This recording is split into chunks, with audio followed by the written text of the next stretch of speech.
Anda bukanlah pribadi yang selamat yang dibayangkan untuk bisa punya hak untuk mencapai level kehidupan tertentu dalam perjalanan hidup. Ya, karena banyak sekali pribadi-pribadi yang menyangka bahwa dirinya itu tidak berhak untuk satu capaian kehidupan tertentu karena menganggap bukan siapa-siapa. Ini dia persoalannya.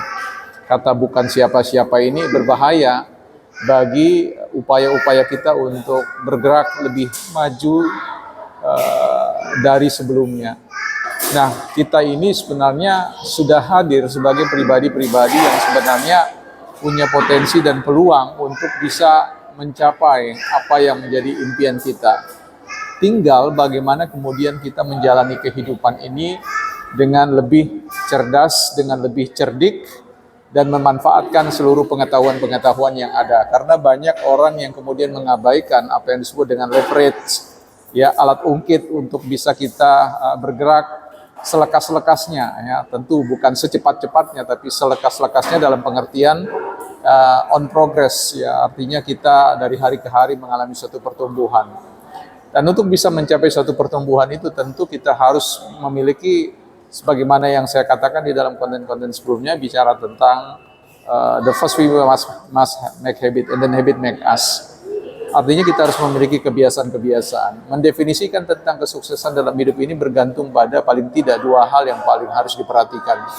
Yang pertama adalah dengan siapa kita bergaul, dan yang kedua adalah buku-buku apa yang kita baca. Ini menjadi sesuatu hukum yang sifatnya sudah lumrah, yang diseringkan oleh para motivator-motivator pertumbuhan. Ya. Artinya kesuksesan hidup kita itu benar-benar didefinisikan oleh, ya, siapa yang menjadi teman bergaul kita. Ya, pikiran-pikiran apa yang kemudian mengisi benak atau pikiran kita, yang mendrive atau menggerakkan arah tujuan kita. Nah, karena seperti yang saya sampaikan tadi, kita butuh leverage, kita butuh daya ungkit yang tidak perlu pusing-pusing dicari kemana-mana. Cukup temukan, find the best book, ya, temukan buku terbaik and find the best friend.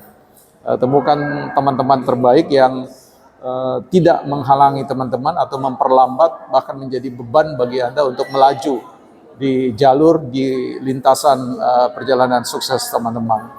Saya kira dengan teman yang baik dan buku-buku yang baik, teman-teman akan terjaga dari intervensi-intervensi atau variabel-variabel pengganggu.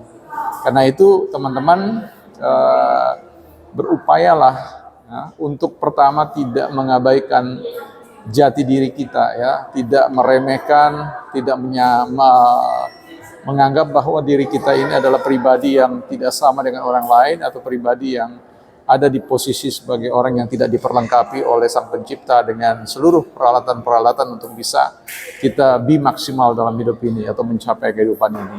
Nah, saya kira sharing kita teman-teman poinnya sederhana adalah pandanglah, lihatlah diri kita secara ke dalam sebagai orang yang punya modal, ya, potensi kesuksesan yang sama dengan yang lain, ya, same with the other people, ya. Jadi sama dengan keberadaan orang-orang lain, yang tinggal bagaimana cara kita menangani diri kita, menangani seluruh potensi-potensi kita. Dan sekali lagi apa yang saya sampaikan, cara termudah adalah temukan teman terbaik dan temukan pikiran-pikiran terbaik melalui buku-buku, tulisan-tulisan atau apa saja, bahkan melalui petua-petua yang disampaikan, yang dibagikan kepada kita sepanjang perjalanan hidup kita. Secara prinsip, pandanglah diri teman-teman sebagai kandidat raksasa, kandidat pribadi yang bisa berdaya dalam hidup ini, sebab seluruh kepenuhan daya itu ada di dalam diri kita. So, teman-teman, saya kira itu hari ini saya menghadiri